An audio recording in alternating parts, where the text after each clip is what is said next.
अस्सलाम वालेकुम everyone viewers, क्या हाल है? सब ठीक है? जैसे कि आपको पता है 6:50 हो रहे हैं और हम अब निकल रहे हैं अपने घर से। ये निकल हम अब नहीं रहे, दरअसल हम 10 मिनट पहले निकल गए थे, लेकिन रास्ते में जाके याद आया भाई हमारी तो एक चीज़ ही बाहर रह गई है। अगर हमारे वापस जाने तक वो बाहर रही तो वो कहीं की कहीं चली जाएगी, तो इसलिए हम वापस आए, वो चीज़ कवर की, फिर हम वापस जा रहे हैं। जैसा कि मैं आपको बता रहा था कि हमारी कोई चीज़ बाहर रह गई थी, आध रास्ते में जाके हमें याद आया कि वो चीज़ बाहर है। अगर बाहर रही तो भाई उसकी हालत चेंज होएगी, या वो अपनी लोकेशन से कहीं और चले जाएगी, कोई उसे पहुँचा देगा, कहीं और पहुँचा देगा। तो इसलिए हम वहीं से वापस पलटे, दौड़ के हम घर गए और वो चीज़ संभाली, दराज में रख कर लॉक लगा कर फिर हम अपने रास्ते पर चल रहे हैं, यानी डेरे की तरफ जा रहे हैं। अब वो चीज़ क्या है, गैस यू आप ज़हन में अंदाज़ा लगाएं कौन सी इतनी कीमती चीज़ एक आम आदमी के पास हो सकती है जो अपना रास्ता छोड़कर वापस जाए और वो चीज़ संभाल कर फिर अपने रास्ते पर वापस आए। तो अब आपने ये गैस करना है वो कौन सी चीज़ हो सकती है। तो भाई हम फिर वही गांव के सादा माहौल में फिर रहे हैं। सुबह सुबह का वक्त है, अभी इतना सूरज नहीं बुलंद हुआ, लेकिन सूरज निकलने के करीब ही है अभी। और वो ऊपर अगर आप देख सकते हैं तो हल्का हल्का जो है हमें मून भी नज़र आ रहा है, क्योंकि वो भी अब जा रहा है और सूरज आ रहा है, क्योंकि दोनों की जो है अब ड्यूटी चेंज हो रही है। तो अब ये निकल रहा है और वो जा रहा है, तो अब हम जा रहे हैं, हम भी डेरे की तरफ जा रहे हैं। तो हल्की हल्की सर्दी है, इतनी सर्दी भी नहीं है, बंदा ऐसे खपड़ा लीजिए कि सर्दी बहुत है। तो इस तरफ सब खेते हैं, खलियान हैं और बीच में छोटी सी सड़क है जिसके ऊपर हम चल रहे हैं। और जैसा कि मैंने आपको एक चीज़ पहले कही थी कि यहाँ पर ज़मीनी जो है पानी निकल आता है जब बारिश आती है, तो वो फिर मंदिर मेरे करीब आ गया है। लेकिन अब वो पहले जैसा नहीं है, जैसे मैंने आपको पिछले व्लॉग में दिखाया था, पहले व्लॉग में, कि जो पानी है इतना ऊपर आ गया है कि फसलें नाकाबिले काश्त हो गई हैं। लेकिन अब वो धूप निकलने की वजह से, क्योंकि अब अल्हम्दुलिल्लाह रोज़ धूप निकल रही है, तो धूप निकलने की वजह से अब पानी जो है वो नीचे जा रहा है, यानी पानी सूख रहा है, पानी कम हो रहा है। तो अब जो फसलें हैं वो काश्त के काबिल हो जाएंगी। वो फसलें अब हमें दिखाते हैं, जहाँ पहले इतना पानी खड़ा था अब पानी कम हो रहा है। तो चले फसलें देखते हैं। भाई ये देखें मेरे पीछे, ये देखें, ये वही फसलें हैं जिनके अंदर पानी खड़ा था। अब पानी जो है कम हो रहा है, सूख रहा है, पानी के अंदर कमी आ रही है। अब फसलें जो है वो काश्त के काबिल हो जाएंगी अल्हम्दुलिल्लाह। यह मेरे पीछे जो दरख्त देख रहे हैं, ये खजूर का दरख्त है और ये काफ़ी फैला हुआ है। ये इतना ऊंचाई में लंबा नहीं है, लेकिन ये फैला हुआ है नीचे ज़मीन में। इसमें ख़ास बात यह है कि यहाँ पर एक जो है ख़तरनाक किस्म का जानवर है, न्योला जिसे कहते हैं, उनका झुंड रहता है। वो कभी कभी वो बाहर आ भी आता है रास्ते में। अब हम तो इस रास्ते पे चलते हैं रोज़ाना, हम यहाँ की हर चीज़ से वाकिफ़ हैं। तो मैं आपसे बात ये कर रहा था, वो कभी कभी बाहर आता है और पूरे रोड के अंदर जो है वो फैल जाता है, यानी बैठ जाते हैं। एक नहीं 10-15 होते हैं तो वो बैठ जाते हैं। तो मेरे साथ भी एक दिन ऐसा ही हुआ, वो बैठ गए थे। आपको पता है न्योला वो जानवर है जो सांप को भी डिसमिस कर देता है, सांप को भी आगे ही लगा देता है। इतना एडवेंचर जानवर है भाई, बच के रहना चाहिए इससे।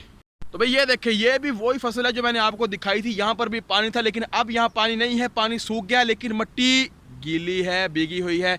चंद धूपें लगेगी तो ये मिट्टी भी सूख जाएगी और ये फसलें भी काश्त के काबिल हो जाएंगी। यानी ये बहुत बड़ी खुशखबरी है किसानों के लिए, बेचारों के लिए।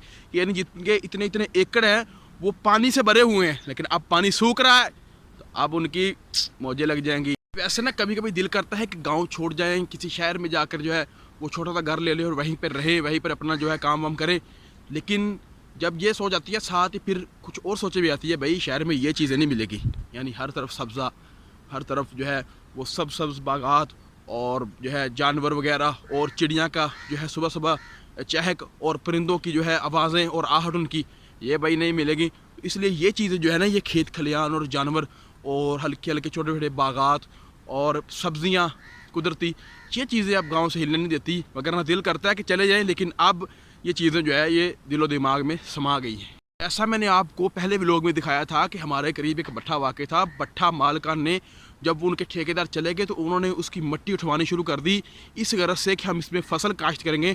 तो उन्होंने यहाँ पूरा एडवेंचर माहौल बना दिया। मेरे पीछे देखे, ये देखे, ये सारी उन्होंने मिट्टी जो है क्रेन से ये उठवा दी है। वो दूर तक जो है ना, यानी तकरीबन 1 या 1.5 एकड़ में फैला हुआ ये रकबा था, उन्होंने सारी मिट्टी यहाँ से उठवा दी है और वो ट्राली वाले और क्रेन वाले उठा के ले गए। अब उनका ये ज़हन है कि यहाँ पर हम जो है वो ज़मीन को है बराबर करके, लेवल करके यहाँ पर हम फसल काश्त करेंगे। और मुझे उम्मीद है कि यहाँ फसल हो जाएगी, क्योंकि नई नई ताज़ी मिट्टी जो है नीचे से निकल आई है, और जो ताज़ी मिट्टी निकल आई है इसकी निशानी ये है कि फसल काश्त हो सकती है। अब एक मरहला बाकी है, वो ये है लेवल करवाना और इसे बराबर करवाना, वो अब खुद करवा लेंगे। तो ये एक बात है जो आपसे करनी भूल गया, सुबह सुबह हमने स्मगलिंग कर ली है। हम घर से 2 माल्टे जो है बगैर बताए बगैर पूछे उठा के ले आए हैं।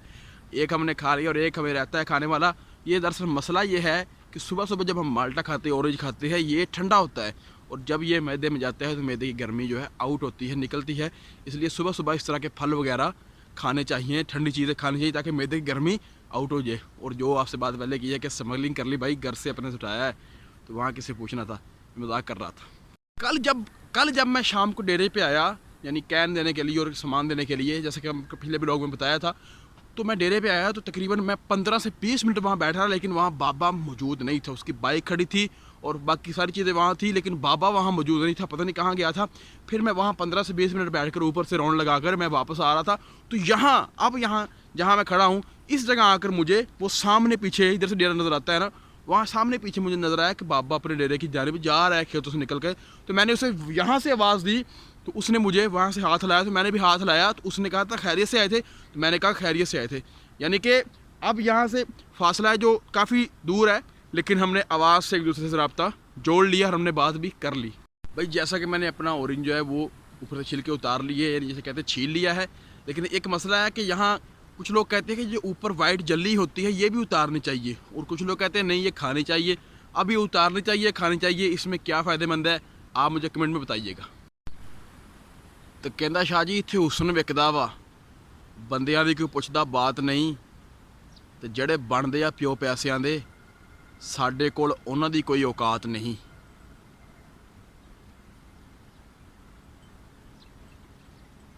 Welcome back the vlog viewers, क्या हाल है? ठीक है। आज सुबह का जो व्लॉग रिकॉर्ड किया था वो डेरे पर जाते हुए, जैसे कि आपको पता है कि मैंने आपको डेरा नहीं दिखाया था, यानी कोई नई चीज़ नहीं है, सारी चीज़ तो आपको दिखा दी है पिछले व्लॉग्स के अंदर। लेकिन अब जब मैं नमाज असर पढ़ने के बाद इंशाल्लाह जाऊँगा तो आपको मुख्तसर सा डेरे का विज़िट कराऊँगा, कोई नई चीज़ ढूंढूँगा जो आपके लिए नहीं हो। तो वहाँ पर जो है आजकल बिल्लियाँ जो वहाँ पर बड़ी जो मस्त हुई हैं वो शिकार कर रही हैं परिंदों का, तो वो आपको अगर कैप्चर कर सका तो आपको दिखाऊंगा वो कैसे जो है परिंदा पकड़ती है, कैसे शिकार करती। जैसा कि मैं अपने घर की छत पे मौजूद हूँ और मेरे पीछे बच्चे जो हैं ये खेल रहे हैं और कुछ सलाद वगैरह खा रहे हैं, ये देखिए। जो हम आप लोगों को अक्सर व्लॉग्स में कहते हैं कि हम अपनी गाय और भैंस को गाजर मूली और माल्टे देते हैं, वो हम अब आपको दिखाते हैं कैसा हम वीआईपी सेटअप बनाते हैं। ये देखिए,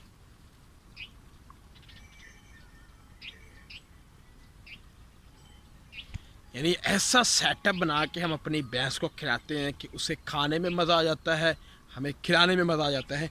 ये चीज़ें उसके अंदर से गर्मी दूर करती हैं, उसके मैदे को वाश कर देती हैं, जिसकी वजह से जो इन्फेक्शन आता है वो दूर हो जाता है।